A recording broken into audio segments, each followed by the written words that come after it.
Hello, everyone. Welcome to the When at Work podcast. You're with your host, Julian here. And today I'm joined by the mysterious Agent Crew from Wine Spies reporting. Welcome to the show, Agent Crew. Hey, thanks for having me, Julian. Agent Crew reporting for duty. Good to see you today.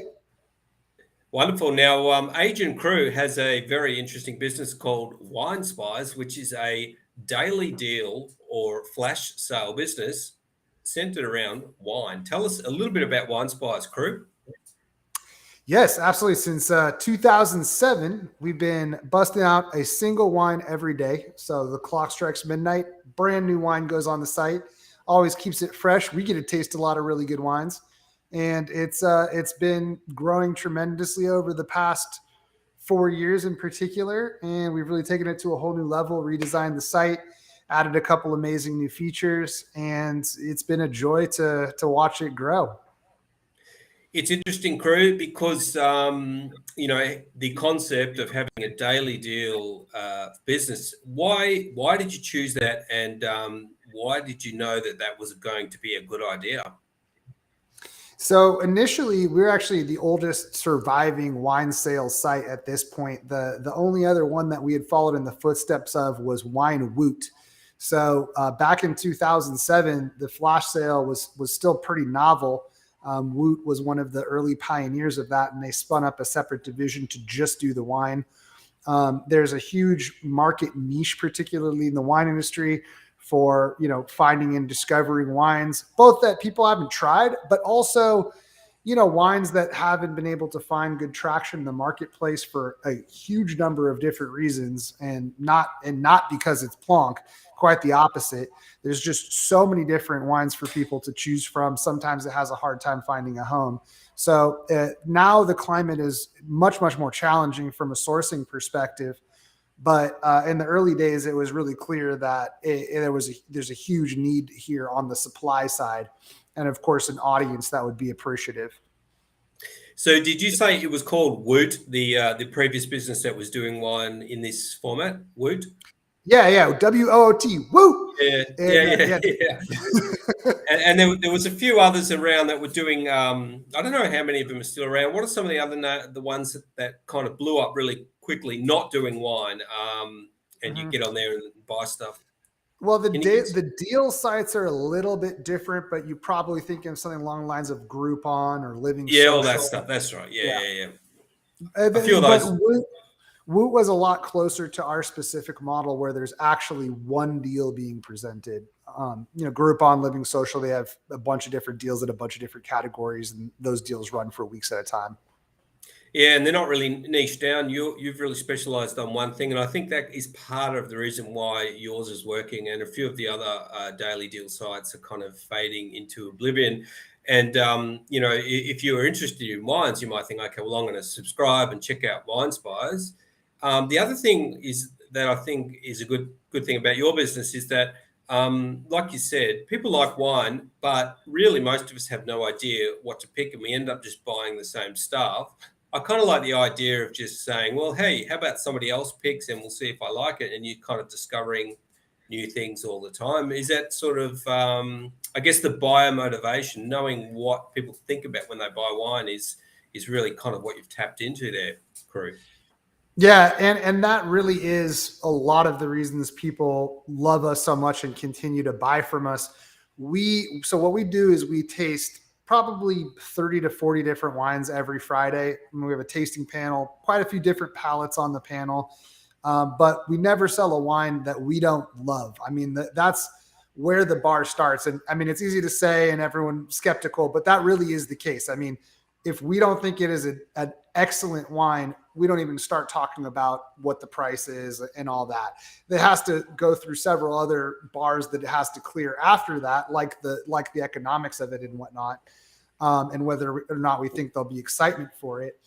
But what that means is that every single wine that appears on our site every day, it's got our stamp of approval at least.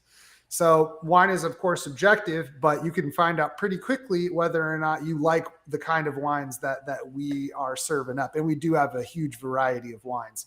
So that makes it very easy for people who have, had some wine from us to be like, okay, these guys know what they're doing. Even if I'm not familiar with this particular producer, maybe even I'll take a chance on a varietal I've never had before. It's already got the Wine Spy stamp of approval. Yeah, and I think it's actually not that subjective, and I like having people who are involved in it, testing things out. I like things that have been reviewed a little bit. Now, how have you gotten the word out? I mean, you've been around. Is it 15 years? Yeah, 15 years. We just celebrated our birthday back in Woo! August. And that's a huge sales event. Ow! That's a long time, especially for an e-com company and especially for the wine industry. This is that's a two long tough time. rooms to be in. Yeah, you're doing something right there. You've been through every sort of recession and pandemic that you can think of. How did the pandemic affect you, incidentally? The pandemic was just a giant shot of adrenaline to our heart. It was, we're entirely online. So where the wine industry really suffered is the places that had to make up for whatever their lost brick and mortar sales were. That wasn't our circumstance. And on top of that, we had just released and we had spent a year developing this new feature, which we knew would be a killer feature for us. It completely changed our business model, and we happened to roll it out on April 2020. So that timing just lined up perfectly for people being at home. And what that shift was for the previous 10 years, our model was free shipping on 6 bottles of wine or more. We instead rolled out a locker feature. That's what we call it, lockers. And basically you can buy as little as you want, 1 or 2 bottles, and then store it with us until you get to a full case, which is 12 bottles, and then ship that for free. And because people are buying online, don't have the opportunity to taste it. Maybe they see a wine that they like, it's $50. It's a $120 bottle. We're selling it for $50. It's a huge discount, a great deal. But if I have to buy 6 of them, all right, it's $300. Maybe I'm not willing to take a plunge on that. But if it's $50, okay, I could take a flyer and see if I like this wine. So our frequency absolutely skyrocketed. We had the same momentum that all the other e-com businesses had with people shopping from home. But, our sales numbers crushed even our competitors in the e-com space numbers because of this crazy feature that we rolled out right at the beginning of it. So, obviously the pandemic sucked, but that was very fortuitous. It sucked, but it didn't suck that much for Asian Crew. No, it's been a crazy ride for the past couple of years for sure. And I mean, look, I really am glad that we were able to continue to bring people's wines. People like to joke about people drinking too much with the pandemic, but it really having the opportunity to continue to add to your wine cellar and try new stuff, I know greatly contributed to everybody's experience in a positive way during that difficult time. So, yeah, definitely. And you know what you're doing now as far as all of your marketing and stuff. What do you do on a day-to-day basis? When you're testing these wines, are you producing content around that so that people can get in on it and watch you taste them before you release them on the website? Do you do that? Yeah, so that's the biggest challenge and value add of what we do beyond just finding the wines, which is a lot of legwork. We merchandise all these wines with great detail. If you check out the site, there's a huge amount of content there that we have to write each and every day. But on top of that, we write it in a really fun and engaging way. If you read one of our emails or go to the site and see what the featured wine of the day is, we have the tasting notes. So we will tell you, okay, it tastes like licorice and a hint of blueberries and elderflower liqueur. But it's going to lead off with, this wine is like a mule drop kicked you in the face, And it really is a lot more engaging for people. We get letters, emails all the time from people saying like, honestly, I read your email every single day just because it's so much fun to read. And since our primary way of reaching people is email marketing, how do you end up not in that spam filter, write engaging content and, being creative, especially when you're talking about the same type of product every day? That is its skill set into its own. And our our chief marketing officer is just a wizard of keeping it fresh and engaging.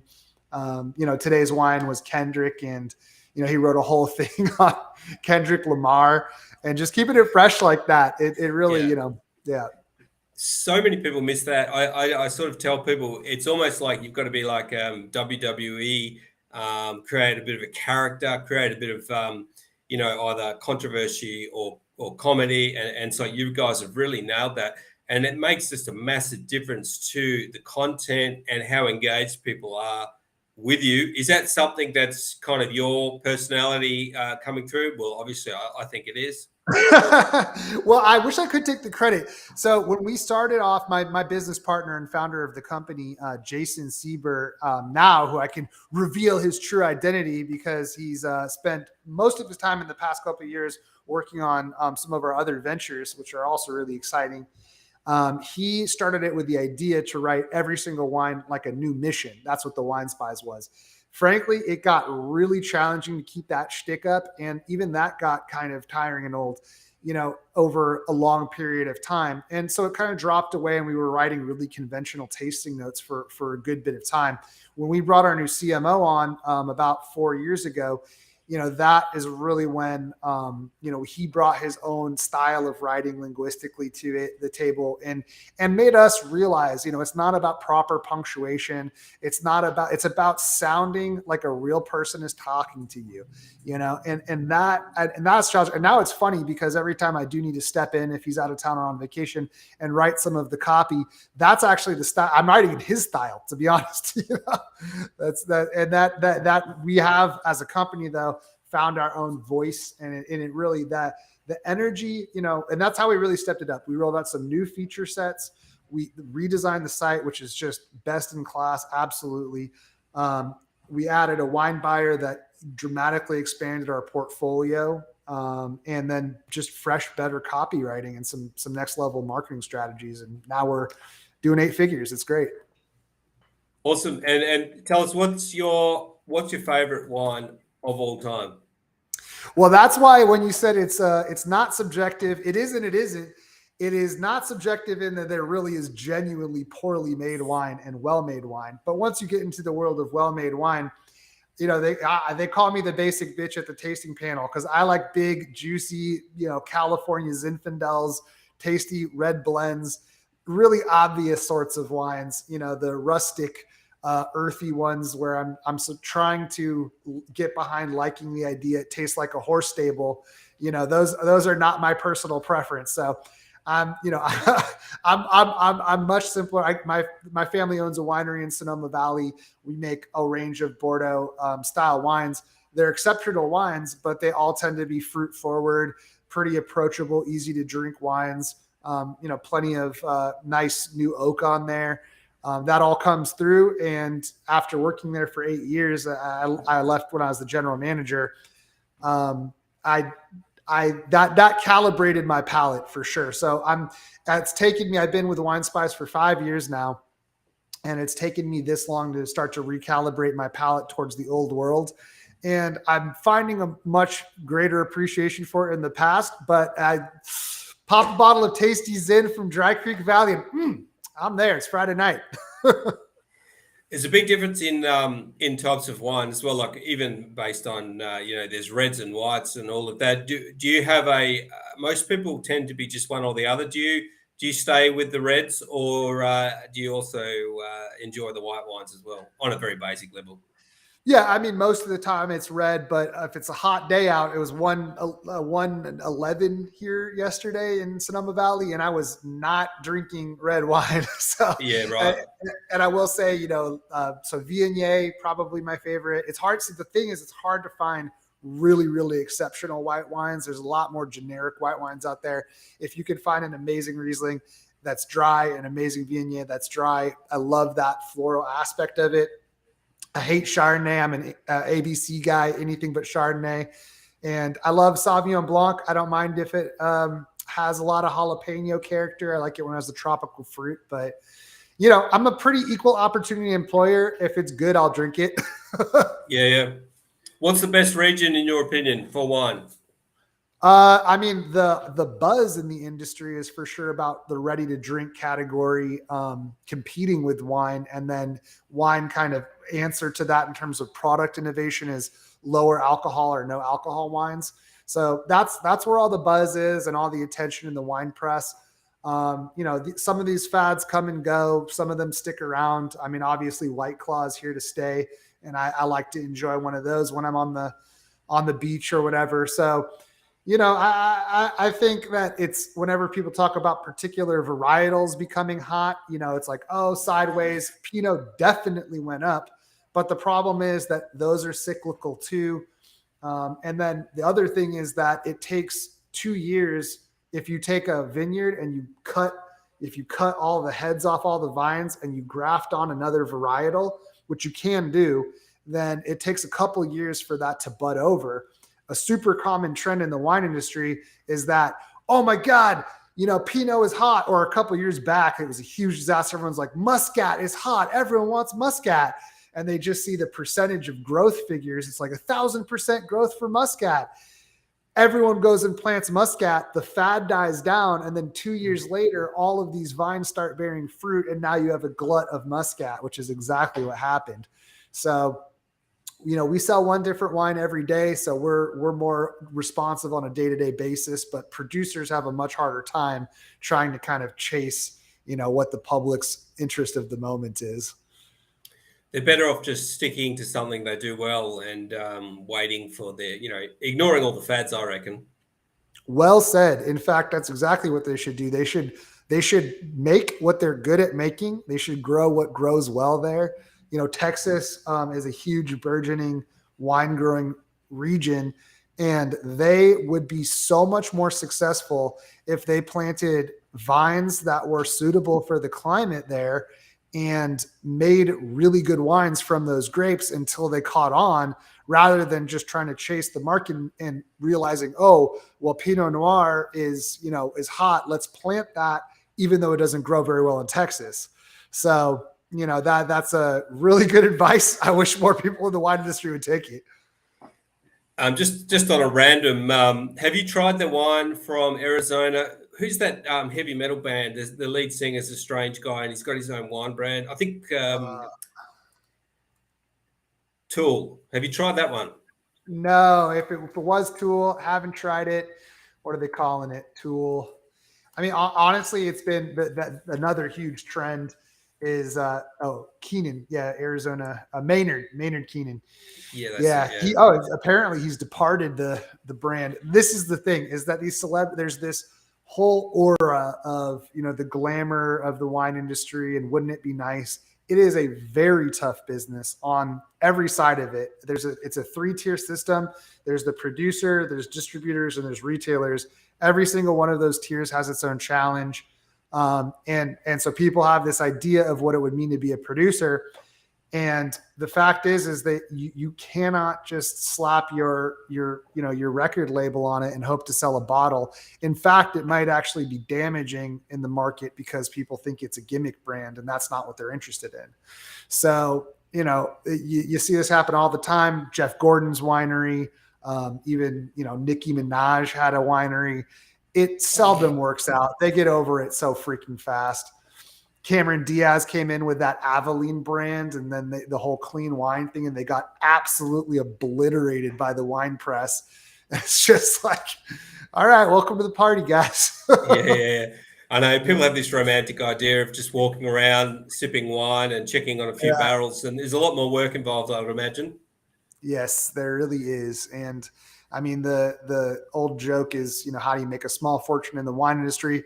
Start with a very large fortune. And if you have enough money to go buy a Napa Chateau and just lose money on it, well, then you can absolutely live that dream. But if you want that property to generate a handsome return of the process, then you have chosen the wrong investment, my friend.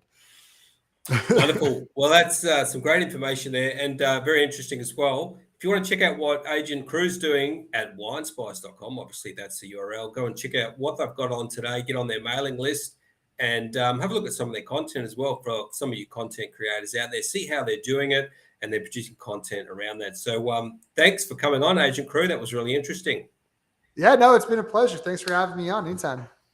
Wonderful. And thanks for watching and listening, everyone. I'm going to wrap it up, and I'll see you very soon on another episode. Thanks, crew. Have a great day. Yeah, you as well. Take care now, Julian. Bye. I'll have an email for you once we've produced the podcast, and you'll get something to share. Excellent. Give you a shout out. Great. Thanks, mate. Bye. Well, cool, man. This has been great. I love the short and sweet. Nicely done. Bye.